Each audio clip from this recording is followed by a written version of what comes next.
البت بتاعتي سابتني وخانتني يا اسطى. ليه يا اسطى؟ مش عارف، جت قالت لي انا بحب المشاهير، سابتني وراحت كلمت عيل مشهور من اللي هم بيعملوا فيديوهات اليومين دول. عنده كام متابع يعني؟ عنده 1,000,000 متابع. وانت عندك كام؟ انا عندي 2. 2 مليون؟ 2 مليون ايه؟ انا عندي 2 عاديين. انت اللي متابعني ولاد محمود صاحبي، وهبلغكوا عشان انتوا مالكمش لازمه عندي. ما لازم تسيبك وتروح تكلمه يا اسطى، ما هو مشهور برضه. عندك حق يا اسطى، صح، بس انا لازم ابقى اشهر منه واشهر واحد في مصر، والبنات كلها تجري ورايا وهي تندم ان هي سابتني. بس انا مش عارف اعمل فيديوهات ايه. انت لازم يا اسطى تعمل فيديوهات اكشن. لا اكشن ايه؟ افضل اجري والناس تجري ورايا واقف في الشارع ولا انا احسن واحد في المنطقه؟ لا ما بحبش الحاجات دي.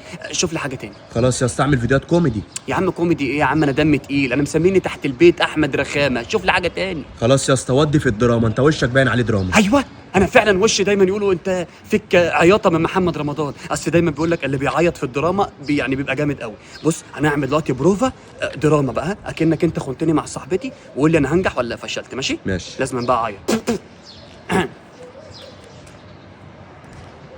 محمد ايوه.